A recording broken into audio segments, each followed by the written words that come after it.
Penny Nolan didn't have time for charming strangers, especially not ones who showed up late and soaked in paint. "You're dripping on my floor," she muttered, arms crossed, eyeing the man in front of her with suspicion. He glanced down at his worn jeans, splattered with navy, and grinned. "Sorry. I'm helping a friend paint his bakery next door. Didn't think I'd be walking into a crime scene of judgment." "This is a flower shop, not a courtroom," she shot back. "But yes, I judge paint drips," he chuckled. "You're tougher than you look. And you're messier than you should be," she replied, narrowing her eyes. "What do you want?" "Lavender. 2 bunches, please," he said, stepping forward and brushing a stray curl from his forehead. "I heard yours is the best in the city." She raised a brow, partly flattered, partly annoyed. "Who told you that, old lady on the corner?" said the girl with the angry eyes and magic hands. "Runs this place." Penny blinked.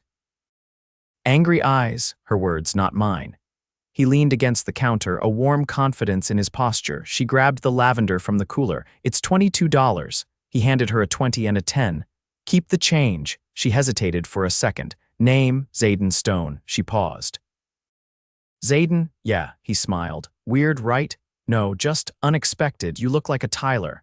"Ouch," he said, grinning again. "You wound me." Penny handed him the bouquet. "Try not to drip paint on these." He gave a mock salute.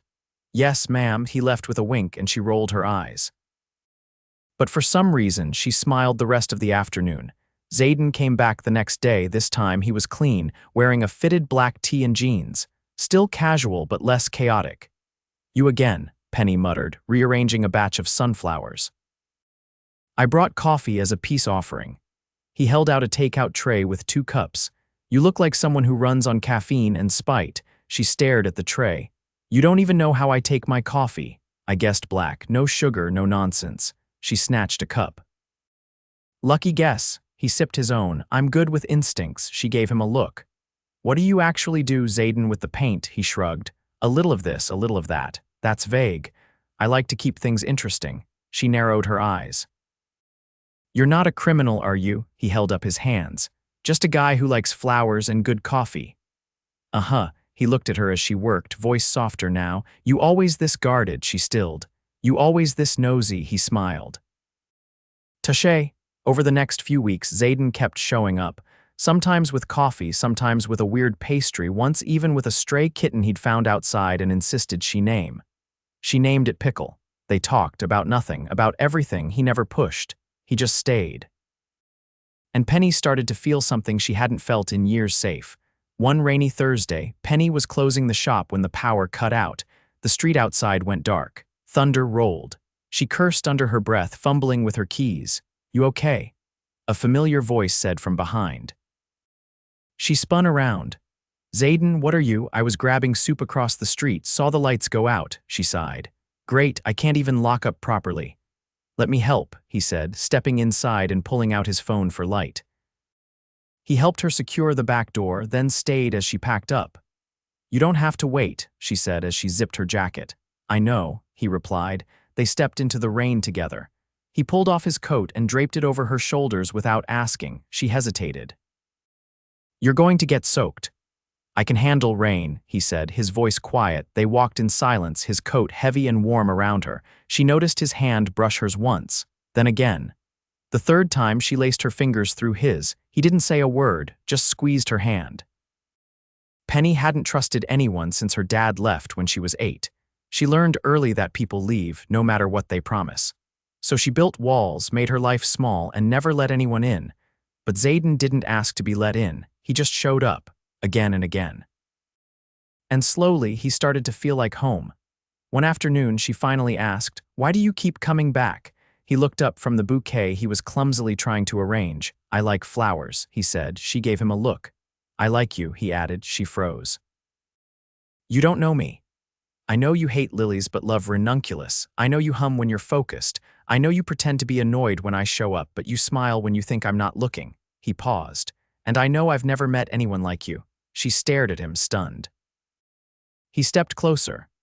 "I'm not asking you for anything. I just want to keep showing up." Her voice cracked. "You really mean that?" He nodded. "Okay," she whispered. They kissed a week later in the back of her shop, surrounded by peonies and tulips. It wasn't planned, it wasn't perfect. But it was real. her fingers curled into his shirt, his arms wrapped around her like he never wanted to let go. And for the first time in years, Penny let herself believe maybe someone could love her and stay. But the thing about secrets, they never stay buried. Late one night, Penny was walking home when she spotted Zayden across the street stepping out of a sleek black car in front of a glass building, laughing with a man in a suit. She paused, frowning. The man clapped Zayden's back and said, "You really think no one's going to notice the CEO of Stone Tech spending all his time in a flower shop?" Penny's heart stopped. CEO Stone Tech. She stumbled backward. Zayden turned, his smile fading when he saw her. She didn't wait. She ran. The rain had stopped hours ago, but Penny's shoes were still soaked by the time she reached her apartment. Her fingers trembled as she fumbled with the lock, her shoulders stiff with disbelief. The moment she stepped inside, she leaned against the door and slid down to the floor numb. Zayden Stone. CEO of Stone Tech. It echoed in her mind like a cruel punchline. She had stood there blindly, day after day, letting him into her world while he carefully kept parts of his hidden. He hadn't just lied by omission, he'd allowed her to believe he was ordinary, like her, and she had fallen for it. Later that night, she sat on her small sofa, a mug of untouched tea cooling on the windowsill. Pickle curled asleep at the foot of the couch, unaware of the storm in her chest. Her phone vibrated once. She didn't move to check it. By morning, the tea remained cold and the ache in her stomach had only deepened. At the shop, she didn't play music. She didn't hum. She barely looked up from her work. When the bell above the door finally jingled, she didn't have to look to know who it was. "Penny," Zayden said, his voice quieter than she'd ever heard it. She didn't answer. "I didn't lie," he said, stepping closer. "I just didn't tell you everything." Her clippers clicked sharply against the stems. "That's called withholding the truth. It's not noble. I wanted you to know me without all of that," he said. "I wanted to be real." She looked up then, her eyes hard. "You think pretending not to be who you are is real," he swallowed. "I never pretended, I just didn't lead with it. You think I care about your money. Is that what you were afraid of?" "No," he said quickly. "That's not it at all." "Then what?" she demanded. "Why build something with me if you were never going to trust me with the truth?" He moved around the counter, stopping just short of touching her. "Because I didn't know if I could trust myself. I've never met someone who made me want to stop everything just to be near them." And the deeper it got, the harder it was to say it. "You mean the longer you waited, the more cowardly it became. I wasn't trying to hurt you." "Well, you did." He looked away, jaw tight. She turned from him. "You should go. I'm not walking out like nothing happened." "Good," she said flatly, "because nothing will happen now." He was gone before she could change her mind. That night, Penny couldn't sleep. Every time she shut her eyes, his voice came back soft, unsure, but never dishonest. And that was the worst part. He hadn't lied in what he said. He'd lied by staying silent. 3 days passed before she heard from him again. A knock at the back door startled her while she was watering the dahlias. She dried her hands on her apron and opened it. A man in a navy suit stood there, holding a thin envelope. "Miss Nolan?" he asked. "Yes," he handed it to her. "Mr. Stone asked me to deliver this." She opened it slowly, surprised to find a handwritten letter instead of the legal formality she expected. "Penny, I know I don't deserve your time. I know I should have told you sooner. But I need you to understand it wasn't about hiding who I am. It was about protecting what we were building. I spent years surrounded by people who only speak to me like I'm a number on a balance sheet. Then I met you. You didn't care about my name, my status, or my money. You cared about my clumsy flower arrangements and my bad jokes. You saw me in a way no one else ever has. And I was terrified that if I told you, I'd lose that, so I waited. Too long. If this is the end for us, then I'll respect that. But if even a part of you believes we had something worth saving, I'll be at the conservatory at 8 tonight. I'll wait, as long as it takes." Penny reread the letter 3 times. The handwriting was uneven, pressed too hard in places, not polished, not rehearsed, like him. She pressed the paper to her chest, unsure whether to cry or scream. She didn't make a decision until 7:46 that night. The conservatory was quiet when she arrived. The only sound was the soft hum of fountains trickling through the indoor rock garden. Glass walls rose above her in a dome, the stars peeking through like they were holding their breath. Zayden stood in the center, his hands clasped in front of him. He looked different in a suit, taller somehow, but his eyes were the same. "I wasn't sure you'd come," he said. "I almost didn't," she admitted. "But you wrote a letter. No one writes letters anymore." He gave a faint smile. "I didn't think a text would cut it." Silence stretched between them, then she stepped closer. "I didn't care about your money," she said. "Still don't, I know, but I care about honesty, I care about trust." "I broke that," he said softly. "Maybe," she replied, "but you also showed up, and that counts for something." He looked at her, hope flickering behind his eyes. "I meant everything I said." "Then prove it," she said. "Not with money, not with gestures. Show me who you are when no one's watching." Zayden took a slow breath and reached into his jacket. He pulled out a small velvet pouch and handed it to her. She opened it, expecting something ostentatious. Instead, she found a pressed flower lavender, perfectly preserved in resin, set into a pendant. "It's not expensive," he said. "I made it myself. First day I met you, you handed me those flowers. I kept one. Thought maybe one day I'd give it back when I had something real to say." Penny stared at the pendant, heart thudding. "I'm not asking for anything more than a chance," he said. "Let me earn your trust. Let me be who you thought I was just." With a little more backstory, she closed her fingers around the pendant. "One chance," she said. He stepped forward, gently brushing her cheek with the back of his hand. "That's all I need." They didn't kiss, not yet, but something in the air shifted. He didn't need to beg. He didn't need to explain again. He had already said enough. And for the first time since that night in the rain, Penny didn't feel like running. The conservatory felt like a turning point, but nothing changed overnight. Penny didn't throw herself back into Zayden's arms. She didn't let him kiss her under the dome of stars or whisper promises she wasn't ready to hear. What she did was leave with the pendant around her neck and a cautious hope tucked inside her chest. She gave him a chance, and he took that seriously. The next morning, he showed up at the flower shop 20 minutes before she opened. Not with coffee or pastries, but with 2 pairs of gloves and a borrowed delivery van. "You always complain about having to haul buckets down to that market on Saturdays," he said, holding up the keys. "Let me help," she arched a brow. "You want to carry flower buckets. I want to carry flower buckets with you." It wasn't charm, it was effort. He loaded crates, lifted without complaint, and didn't blink when mud splashed across his jeans. He didn't play the part of a man used to boardrooms and private jets. He just worked beside her, joking quietly with the vendors, listening more than talking. Later, as they drove back to the shop, Penny glanced over at him. "You didn't have to do all that." "I know," he said simply. "But I wanted to." She looked back to the road, lips pressing together. She didn't say thank you. She didn't have to. 2 weeks passed. He came by the shop often, but never uninvited. He gave her space, and when he was there, he didn't try to make grand declarations. Instead, he asked her about seed varieties, helped restring the lights in the front window, and once painted an old shelf she'd been meaning to fix since spring. He didn't try to impress her with money. He tried to impress her with consistency. And slowly, Penny let the walls lower. One evening, he invited her to dinner.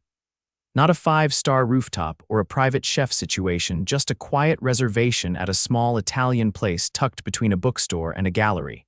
They sat in a corner booth with flickering candles and the scent of garlic heavy in the air. "I used to come here when I first moved to the city," he said, pouring her a glass of wine, "before the company took off. Back when I lived in a studio apartment the size of a closet and thought eating out once a week meant I was winning at life." She twirled her pasta. "What changed?" He shrugged. "I got lucky. Right people, right time, but I never came back here, not until now." "Why now?" "Because I wanted to remember what it felt like to enjoy something for the right reasons." She took a slow sip of wine. "You're not what I expected." "And what did you expect?" "I don't know. A man with a hidden fortune who turns out to be kind, funny, and hands-on with a mop. Not exactly a cliché," he grinned. "I'm full of surprises." After dinner, they walked the long way back to her apartment. The city shimmered around them, quiet and golden in the late hour. Zayden paused near the park entrance. "Can I ask you something?" "You're already asking," she said, tugging her jacket tighter. "Why flowers?" She looked up at the canopy of trees shaking in the breeze. "Because they bloom, even when no one's watching. They don't ask for attention, they just grow. I like that." He didn't speak for a moment. Then, "You're kind of like that." She met his eyes. "Careful, you're flirting with metaphors." He brushed her hand with his. "Only the good ones." They didn't kiss that night either, but when he walked her to her door, she let him hold her hand the whole way up the steps. The next week, she met his world. He didn't throw her into it, he invited her gently, asking her if she wanted to come to a charity art gala he'd helped sponsor. "No pressure," he said. "It's not a test, just a part of me I'd like to share," she agreed. Not because she wanted to see the glitz, but because she wanted to see who he was in it. He sent a car for her, but she refused. "I'll meet you there," she said. "I'm not a guest." "I'm coming for you." She wore a black dress with a hem that barely brushed her knees and heels she hadn't worn in months. When she walked into the gallery, the buzz of conversation barely registered because he was standing by a sculpture, looking like confidence cut in midnight blue. He saw her and stopped mid-sentence. "You're stunning," he said when she reached him, his voice lower, reverent. "So are you," she replied, adjusting his lapel with a frown. "Except for this pocket square, it's trying too hard," he laughed. "I told them not to use the paisley." The night went smoothly. He didn't leave her side, even when donors and board members tried to pull him into conversations. He introduced her by name, never as a friend or a guest, but with a clear, quiet pride that settled deep in her chest. At one point, she excused herself to the restroom. When she returned, she caught a glimpse of him speaking with a woman in a navy gown, older, poised, and clearly someone with influence. "I'm sorry," the woman was saying, "but you really think she fits into this world?" Penny froze behind a column. Zayden didn't hesitate. "She doesn't have to fit into it," he said calmly. "I'm the one who wants to fit into hers." The woman raised a brow. "You've never said that about anyone." "I've never felt it before." Penny stepped back, heart thudding. She didn't say anything about it that night. But when he walked her to her building, she touched his face gently and kissed him. No hesitation, no questions. It was soft and breathless, the kind of kiss that felt like a promise not of forever, but of something real. He rested his forehead against hers. "I've wanted to do that since the day I walked into your shop." "I know," she whispered. "I wasn't ready then. And now, I'm not sure I'll ever be completely ready," she said. "But I want to try." He pulled her close, holding her like she was the center of gravity, like nothing else mattered. The next day, she found a small, handwritten card slipped under the shop door. It wasn't dramatic. Just one line. "Let me build a life with you, one moment at a time," and below it, a pressed ranunculus, her favorite. She didn't call. She didn't write back. Instead, she waited until closing, then walked down the street and opened the door to the cafe where he said he worked every Friday afternoon.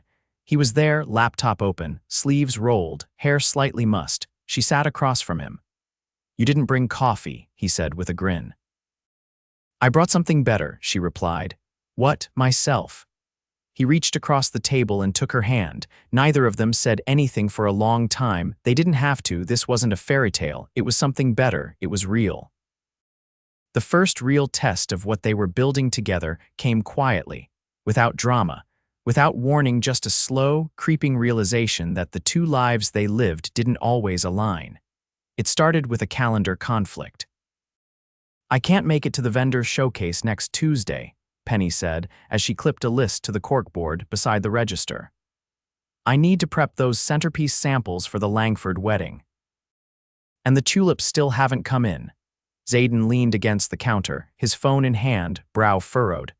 "I was hoping you'd come with me to the tech summit that night. It's the first time the board's letting me present the sustainability initiative." She glanced at him. "You never mentioned that was the same day." "I didn't know until this morning," he said. "I'm not asking you to give up your schedule, just I thought it'd be nice to have you there." "Being there means leaving things undone here," she said, "and the Langfords already moved their date twice." "I told them I'd deliver a mock-up by Wednesday." Zayden's phone vibrated. He silenced it without looking. "I get it. I'm not avoiding your world," she added, "but I'm not going to abandon mine either."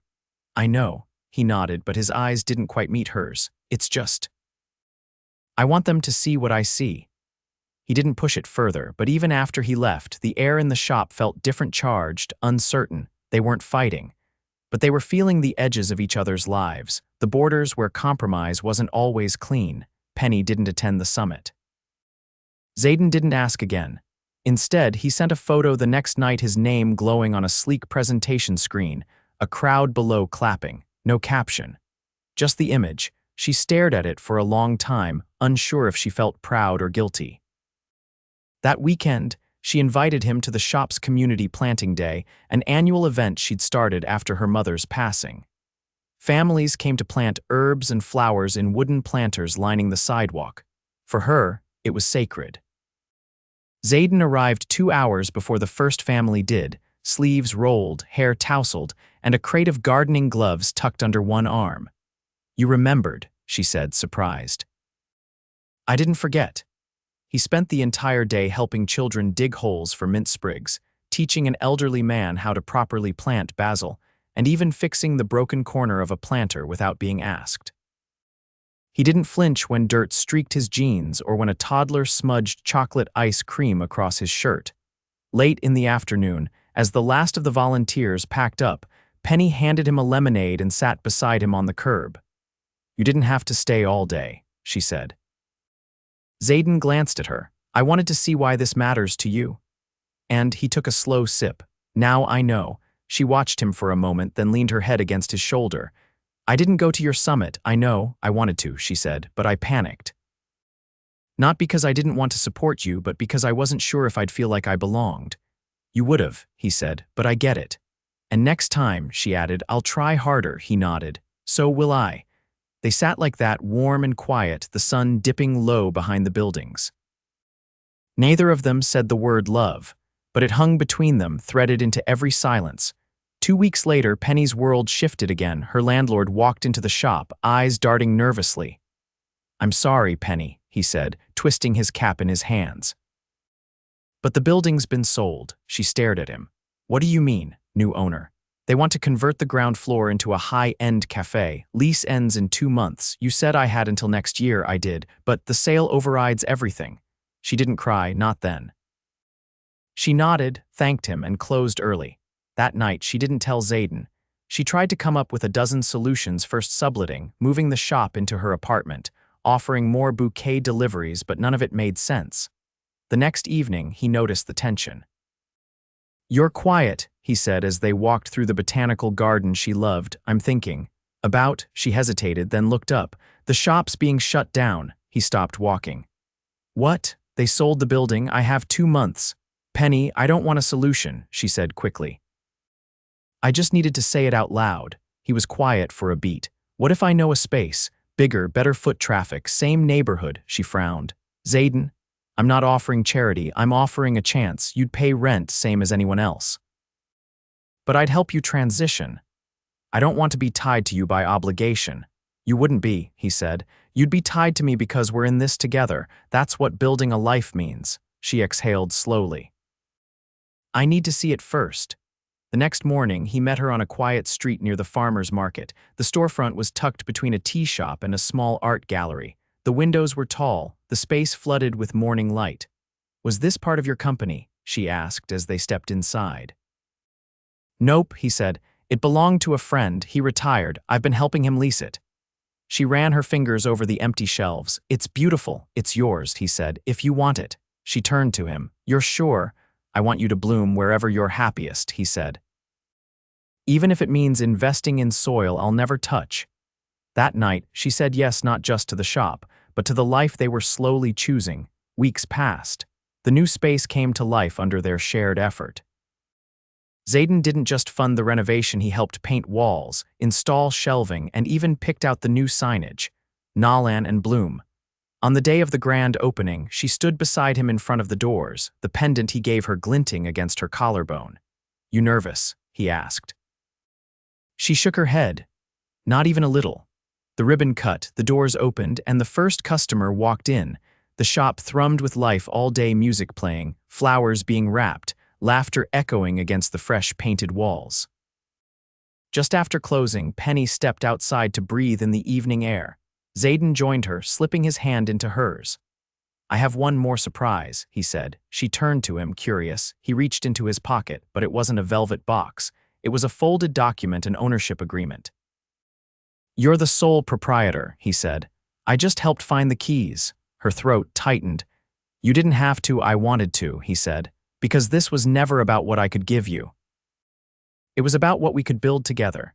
She looked at him for a long time, then took his face in her hands. I love you, she said, his eyes closed briefly as he leaned into her touch. I love you too. He reached into his jacket again, this time pulling out a small ring box, not flashy. Not oversized, just simple, elegant, and real. He opened it slowly. Penny Nolan, will you marry me? Tears welled in her eyes. Yes. He slipped the ring onto her finger, and she kissed him deeply, completely, with the kind of certainty she never thought she'd feel. They stood there, wrapped in each other, the city lights flickering around them, the scent of roses from the shop drifting through the air. She once thought he was just another guy. Now she knew. He was the man who saw her, loved her, and stood beside her, not because he had everything, but because he chose to give everything that mattered. And she chose him right back. Penny stood barefoot on the cool, hardwood floors of her new flower shop, brushing pollen from her fingertips as the late afternoon sun spilled golden across the counters. The place still smelled faintly of fresh paint and eucalyptus, but the scent of blooming jasmine had already begun to claim the space as its own. Outside, a small group of children from the neighborhood were crouched by the sidewalk planters, tucking marigold seedlings into the soil. She leaned against the doorframe, arms crossed, watching them with a quiet smile. Zayden's voice floated up behind her. I think you've started a revolution. One of them asked me if I'd help them build a greenhouse on the school roof.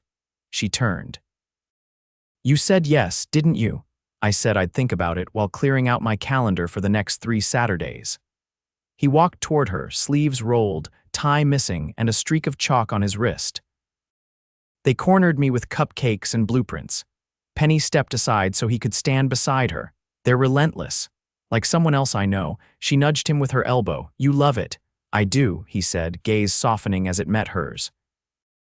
More than I imagined. They stood in silence for a beat, the kind that didn't ask to be filled. Are you nervous? He asked, glancing at the time. Your first event in this space, she exhaled slowly. A little. It's not just a shop anymore. It's ours now. People will come in tonight and see what we've made together. They'll see you, he said, and they'll get it. The soul of this place is you. Penny reached up to straighten the collar of his shirt. You always say the right thing. No, he said. I just finally understand what matters. That night, the shop glowed with warmth.